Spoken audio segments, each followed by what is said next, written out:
Bihar Bihar board के जितने भी बच्चे हैं उन सबों का एग्जाम 12 तारीख से होने को है। तो आज हमारे पास क्लास 8 के मैथ का क्वेश्चन पेपर है जिसे हम आज सॉल्व करने वाले हैं। तो देख सकते हैं ये क्लास 8 का मैथ का क्वेश्चन पेपर है और विषय गणित है। तो पहला दिन जो आप लोगों का 12 तारीख को यानी 12 मार्च को जो पहला दिन एग्जाम होगा वो असल में गणित का एग्जाम होने वाला है। तो आज हम लोग गणित के पेपर की चर्चा करेंगे। यहाँ पर छात्र लोग अपना नाम लिख सकते हैं, नाम, पता, विद्यालय क्रमांक, रोल नंबर एक्सेट्रा, और नीचे का कॉलम जो आप देख पा रहे हैं उसे छोड़ देना है। तो चलिए आज हम लोग इसी मैथ के क्वेश्चन का डिस्कशन करते हैं। ये चूंकि ये क्वेश्चन पहले से ही किसी बच्चे का है तो ये आंसर मिलेगा, लेकिन कुछ आंसर गलत है तो उसे आज हम सॉल्व भी करेंगे और इसे बनाएंगे भी। तो जैसे कि 5x बराबर 20, 5x बराबर कितना है 20, तो x बराबर क्या आ जाएगा 20/5 यानी 5/20 कट जाएगा 4 टाइम्स। तो जो x का मान होगा वो हमें कितना आ जाएगा, वो हमें 4 मिल जाएगा। तो इस तरह से जो पहला का आंसर होगा वो हमारा ख होगा। फिर से चलते हैं दूसरे प्रश्न पर।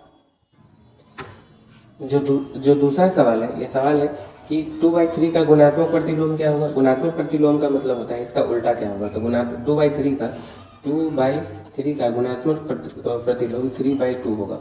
अगर तो ये हमारा ऑप्शन नंबर क होगा। इस बच्चे ने घ मारा था वो गलत हो जाएगा। किसी त्रिभुज के तीनों कोणों का मान क्या होता है। त्रिभुज के तीनों कोणों का मान 180 डिग्री होता है यानी ऑप्शन नंबर घ। तो हमारा ये आंसर हो जाएगा। फिर से देखते हैं क्वेश्चन नंबर 4। क्वेश्चन नंबर 4 हमारे पास क्या है। क्वेश्चन नंबर 4 है कि मिलान चिन्ह जो दिया हुआ है, देखिए ऐसे मिलान चिन्ह दिया हुआ है यानी 4 लिखकर ऐसे काट दिया जाए तो इसे हम लोग असल में 5 पढ़ते हैं।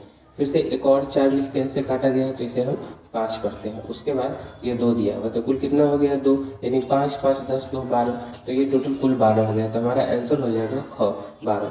तो ये 4 प्रश्न थे जो ऑब्जेक्टिव थे। फिर से इसमें मिलान करने वाला है कि इसमें सही सही मिलान करना है। यानी त्रिभुज, ये त्रिभुज है पहला त्रिभुज, तो इसका 2 समकोण होगा। असल में ये उसके पास 4 हो सकता है तो इसका ऑप्शन हो। पंचभुज में कितने होते हैं तो 6 हो सकते हैं, ठीक है। उसी तरह से षष्ठभुज में कितने हो सकते हैं तो 8 समकोण हो सकते हैं। तो इसका जो वर्ग होगा वो हमें मिल जाएगा 625। तो इसका आंसर हो जाएगा 625 लिखा हुआ है। 5 का घन क्या होगा, तो 5 का घन मतलब क्या होता है कि 5 को 3 बार गुना करना है, यानी 5 गुने 5 गुने 5। तो इसका आंसर हमें मिल जाएगा 125। उसी तरह से यहाँ पर है कि 6 का स्क्वायर माइनस 5 का स्क्वायर, क्या आंसर होगा। तो दिया गया है कि 6 का स्क्वायर माइनस 5 का स्क्वायर, यानी ये इसे a square minus b square के ऊपर बैठा सकते हैं। तो ये हो जाएगा 36 माइनस 25, तो हमें आंसर मिल जाएगा 11। क्लियर है। तो इसका आंसर हो जाएगा 11। 1 + 3 + 5 + 7 का मान क्या होगा, तो इसे हम ऐड कर देंगे। असल में इसे आप स्क्वायर भी कर सकते हो, यानी 4 यहाँ पर लगातार 4 आपको विषम संख्या दिख रहा होगा 1 3 5 7, तो 4 का स्क्वायर करोगे तो आपको 16 दिख जाएगा, ठीक है। तो कि जो दिए गए संख्या है यानी 5/18 को -7/72 के व्युत्क्रम से गुना करना है। मतलब 18 को -7/12 के व्युत्क्रम से गुना करना है। 7/12 का व्युत्क्रम क्या होगा, तो आप पलट दो 72/7 हो जाएगा, ठीक है। माइनस नीचे की ओर होगा तो अगर कटने वाला होगा तो काट सकते हो। 8 4 टाइम्स है तो 18 चौक 72, तो हमें ऊपर मिल जाएगा कितना, ऊपर के दोनों नंबर का मल्टीप्लिकेशन हम लोग कर सकते हैं। 5 पर 20, ये 20 हो जाएगा और नीचे -7 होगा। तो इस तरह से हमें जो फाइनल आंसर मिलेगा वो -20/7 मिल जाएगा। तो इस तरह 3 है तो इसका हल क्या होगा। तो सिंपल सी बात है, हम क्या करेंगे, इस 3 ये 3 इधर गुना में है तो इधर डिवाइड में इसे ले जाएंगे, यानी ये हो जाएगा 15/3। तो 3 के टेबल से 15/3, तो 3 के टेबल से 15/3, तो 3 के टेबल से ये 5 टाइम्स कट हो जाएगा, 3 5 15। तो x बराबर क्या मिल जाएगा हमें, ये 5 ये 3 जो इधर माइनस में है इसे बराबर के जब इधर लाएंगे तो ये प्लस में हो जाएगा। तो x का जो मान हमें मिलेगा वो 5 3 8 मिलेगा। तो इसका आंसर जो होगा हमें 8 मिलेगा। और जिस बच्चे का भी है उसने सही ही बनाया है, खैर ठीक है। अगला सवाल हमारे पास इसके बगल में ही है, देख सकते हैं ये बी नंबर है, 5 का बी नंबर, यानी सवाल है यानी 2 नंबर 7 - 3x बराबर 18 है। तो यहाँ भी हमें x का मान निकालना है। तो सबसे पहले ये जो 7 है हमारा, इसे हम बराबर के उधर ले जाएंगे, ठीक है। ये जो 7 दिख रहा है इस 7 को हम लोग बराबर के इधर उठा कर ले आएंगे तो हमारा काम चल जाएगा, ठीक है। तो क्या करेंगे, तो -3x बराबर 18, ये 7 इधर प्लस में था तो इधर आने के बाद ये माइनस में हो जाएगा। तो -3x बराबर 18 में से 7 जाएगा तो क्या बचेगा, हमें 11 बचेगा। उसके बाद क्या करेंगे, ठीक है। x बराबर क्या मिलेगा हमें, तो मिल जाएगा 11/3, और चूंकि ये माइनस का साइन इधर है तो आप माइनस के साइन को इधर शिफ्ट कर सकते हो, तो हमें आंसर जो मिलेगा x का वो -11/3 मिलेगा। तो इस तरह से इस दोनों प्रश्नों का हल हम इस तरह से निकाल लेंगे, ठीक है। तो क्वेश्चन नंबर 6 हमारे पास आ गया है। क्वेश्चन नंबर 6 कहा जा रहा है कि एक पंचभुज के 5 कोणों के में से 4 कोण क्रमशः 75, 55, 80 और 60 दिए गए हैं, तो पांचवा कोण का मान ज्ञात कीजिए। तो आप जानते हो पंचभुज के पांचों कोणों का जो योग होता है हमेशा 540 डिग्री होता है, यानी पंचभुज का 55 डिग्री, पहला कोण जो है वो 75 डिग्री है, दूसरा कोण जो दिया गया है वो 55 डिग्री है, तीसरा कोण जो दिया गया है वो 80 डिग्री दिया गया है, और जो चौथा कोण है वो 60 डिग्री दिया गया है, और पांचवा कोण हमें मालूम नहीं है। तो उससे पांचवें कोण को हम लोग अगर मान के चलते हैं, अगर x है तो पंचभुज के पांचों कोणों का जो मान होता है वो असल में 540 डिग्री हमें मिलता है। तो इस तरह से इसे अगर हम चाहें तो सॉल्व कर सकते हैं इस प्रकार कि अगर हम इन सबों को जोड़ दें, इन सब के बाद हमें 270 डिग्री मिलेगा, ये 270 डिग्री प्लस x बराबर मिलेगा 540 डिग्री, ठीक है। तो अब क्या करेंगे, तो x बराबर कितना आ जाएगा, x बराबर हमें मिल जाएगा 540, तो x बराबर हमें मिल जाएगा 40 डिग्री माइनस 270 डिग्री, ठीक है। तो x का जो मान आएगा हमारा 270 डिग्री आ जाएगा। तो इस तरह से क्वेश्चन नंबर 6 हम बना लिए। क्वेश्चन नंबर 7, अंकों की बड़ी से बड़ी संख्या ज्ञात करें जो एक पूर्ण वर्ग संख्या है, संख्या का वर्गमूल भी ज्ञात करें। और ये जिस बच्चे ने भी ये क्वेश्चन को बनाया है, अटैम्प्ट तो सही किया है बट असल में ये गलत है, ठीक है। तो इसे हम सही तरीके से बनाते हैं। तो सबसे पहले समझते हैं कि 6 अंकों की सबसे बड़ी संख्या होती क्या है, 9 9 9 9 9 और 9, यानी हमें, ठीक है, 6 9 लिख लेना है, ठीक है।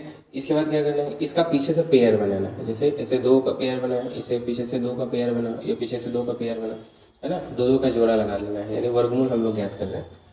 फिर से क्या करेंगे, इसे भाग विधि से, यानी इस तरह से जो पहली संख्या है हमारे पास 99 है, जो पहली जो 2 जोड़ी संख्या है 99 है, तो हम 9 से इसे डिवाइड लगाएंगे, 9 यहाँ भी लिखेंगे और यहाँ भी लिखेंगे, और इसका जो प्रोडक्ट होगा यहाँ भी हम लोग 9 लिखेंगे, और इसका जो प्रोडक्ट होगा दोनों का वो यहाँ लिखेंगे, यानी 9 9 जा 81 मिलता है। 9 में से 1 जाएगा तो हमें 8 मिलेगा, ठीक है, और ये 9 में से 8 गया तो 1 मिलेगा। ऊपर से ये दोनों जो नंबर है वो एक साथ उतरेगा, तो हमें और इन दोनों को जोड़ देना है, 1 9 हमें 18 यहाँ मिल जाएगा, ठीक है। तो इस तरह से हमें इसको आगे फॉरवर्ड करेंगे। इसी तरह से तो अगली संख्या क्या होगी जिससे हम लगा सकते हैं, तो ट्राई कर सकते हैं। अगर हम 9 और 9 यहाँ भी लिखेंगे, इनके प्रोडक्ट को, ठीक है, इनके प्रोडक्ट को हमें 8 हाथ में 1, ठीक है, 9 1 198 हमें मिल जाएगा। और यहाँ पर इसे मल्टीप्लाई करके हम लोग लिख सकते हैं 9 9 जा 81, ठीक है, 9 8 जा 72, नॉट 9 9 जा 81 का 1 कैरी आया 8, 9 8 जा 72 और 0 80 का 0 कैरी आया 8, 9 8 7, यानी 17 हमें मिलेगा, यानी 1701 मिल जाएगा हमें। क्या करेंगे, घटा लेंगे, 8 9 में से 8 9 में से 1 गया 8, 0 9 का 9, फिर से 8 में से 7 गया 1, 198 हमें मिलेगा, और देखो 198 यहाँ भी आ गया और ये कट जाएगा। फिर से ऊपर से पेयर में ये दोनों डिजिट हमें मिलेगा, ठीक है, ये पेयर में ही डिजिट मिलेगा। फिर से हम यहाँ पर 9 जा ट्राई कर सकते हैं, आप मल्टीप्लाई करके देख सकते हो, बारी बारी से मल्टीप्लाई करके देख लेना। तो यहाँ फिर से हम 9 लिखेंगे और यहाँ भी 9 लिखेंगे, और इसके प्रोडक्ट के वैल्यू को हम लोग फिर से यहाँ लिखेंगे, ठीक है। यहाँ पर इसके मल्टीप्लाई का जो भी वैल्यू हमें मिलेगा यहाँ पर मेंशन करेंगे, और चूँकि एक 9 यहाँ वाला 9 जो हम लिखे थे यहाँ, और फिर से 9 जा अटैम्प्ट कर रहे हैं, इसलिए फिर से एक बार 9 हम लोग यहाँ लगाएंगे।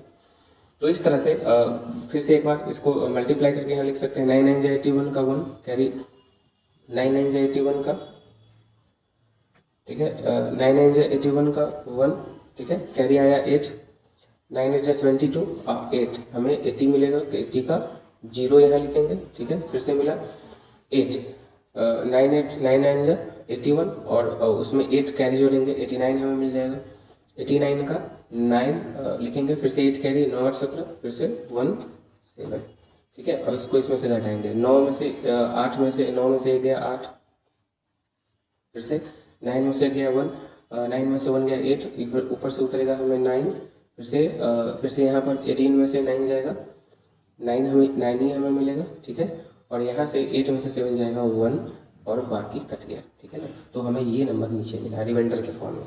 तो हम लोग क्या करेंगे, इसका मतलब ये तो तय है कि ये जो नंबर था ये 999 का स्क्वायर नहीं है। तो हमें अगला स्टेप क्या फॉर्म करना है, ठीक है।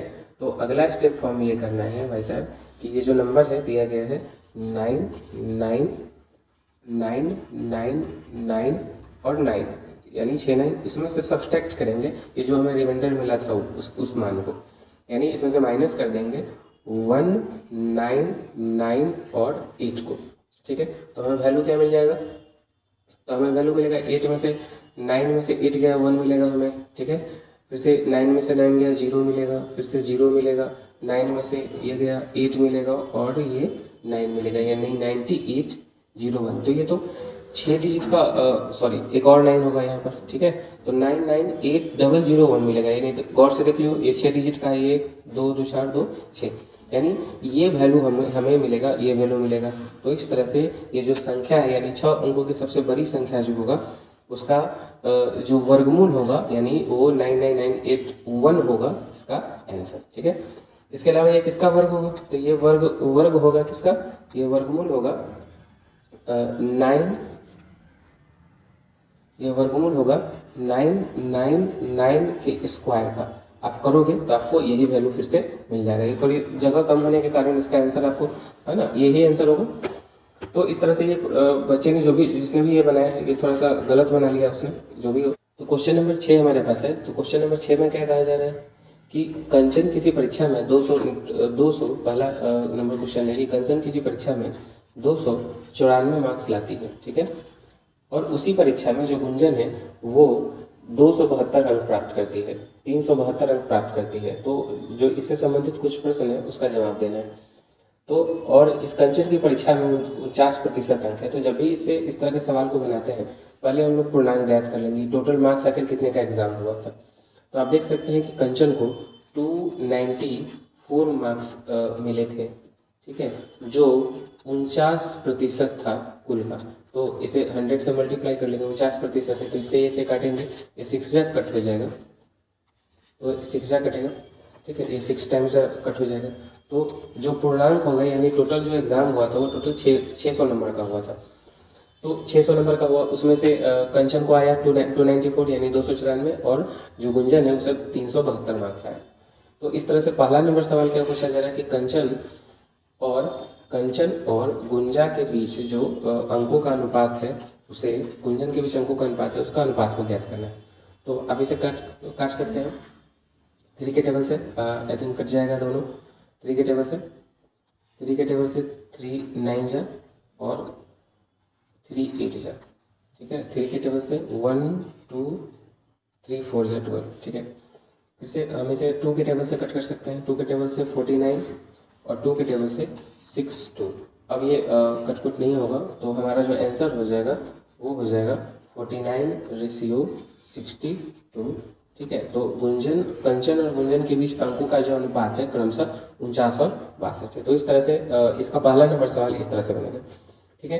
अंकों का प्रतिशत क्या होगा, तो गुंजन द्वारा कितने प्रतिशत अंक प्राप्त किया, तो आप देख सकते हैं कि गुंजन को जो प्राप्त हुए थे वो 372 मार्क्स हुए थे। कुल कितने का एग्जाम हुआ था, 600 मार्क्स का, मैंने पहले ही शुरू में निकाल दिया था। तो गुने 100 प्रतिशत निकाल दीजिए, 0 से 0 कैंसिल, 6 के टेबल से इसे कट करेंगे, 6 6 36, 6 2 12, यानी गुंजन को कुल 62% अंक प्राप्त हुए थे, ठीक है। ठीक है, फिर से 5 के टेबल से 25 टाइम्स से कटेगा, फिर से 5 के टेबल से 5 टाइम्स से, फिर से 5 के टेबल से ये 1 जा।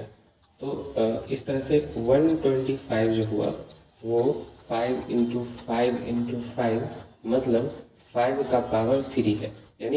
यानी घनमूल अगर 125 का घनमूल अगर हम ज्ञात करेंगे तो क्या आ जाएगा, 5 हमें मिलेगा, यानी 5 का ये घनमूल है। तो इस तरह से 5 इसका हमारा क्या होगा, आंसर आ जाएगा। दूसरा देखते हैं कि फिर से पूछा जा रहा है, यानी 5 घनमूल है, यानी 5 का पावर क्यूब का ये घन वैल्यू है मिलेगा। तो इस तरह से हमारा आंसर आ जाएगा 5। 125 किसका रूट है, तो 5 का है। और 12 का ये थोड़ा सा बड़ा होगा तो जगह की कमी होगी।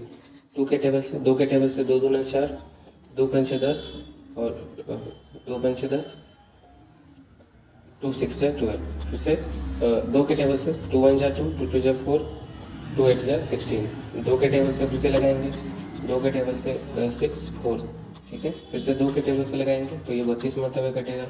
2 के टेबल से लगाएंगे फिर से 16, 2 के टेबल से 8 टाइम्स है, 2 के टेबल से 4 टाइम्स है, 2 के टेबल से 2 टाइम्स है, यानी टोटल हमें 512 का अगर हम लोग जोड़ा बनाएंगे, है ना। अगर 512 का अगर हम लोग प्राइम फैक्टराइजेशन क्या हमें मिला है तो कितना 2 मिला, 1 2 3 4 5 6 7 8 9, टोटल हमें 9 2 मिले हैं। अब इनका हम लोग एक बार पेयर बनाते हैं। क्यूब रूट का मतलब क्या होता है, 3 जोड़ा हम लोग लगाते हैं, 1 2 3, ये 1 2 3 और ये नीचे का सब मिलके 3। तो इस तरह से हमें 3 जोड़े मिले, यानी 2 इंटू 2 इंटू 2, ठीक है। तो हमें क्या आंसर मिल जाएगा, 2 इंटू 2 इंटू 2 यानी हमें 8 मिल जाएगा, यानी 512 जो है वो 8 का 512 जो क्यूब रूट है किसका है, तो 8 का क्यूब रूट है।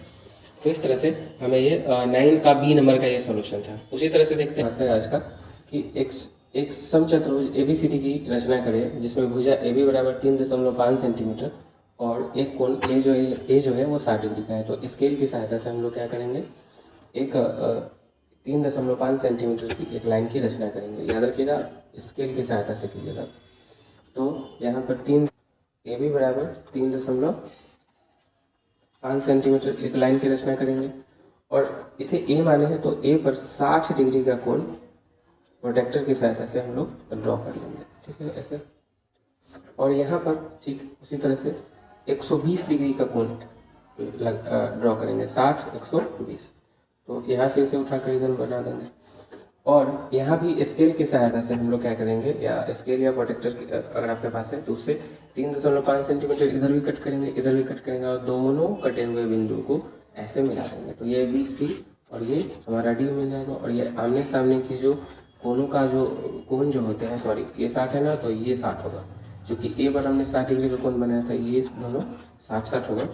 और समचतुर्भुज में क्या होती है कि आमने सामने की जो कोण जो होते हैं वो दोनों बराबर होते हैं, यानी एंगल A और C दोनों बराबर होगा, इसलिए ये दोनों बराबर होंगे, ठीक है। तो इस तरह से क्लास 8 का ये सॉल्यूशन था। थोड़ी सी दिक्कत जरूर आई होगी क्योंकि हमारे पास जो सुविधाएं हैं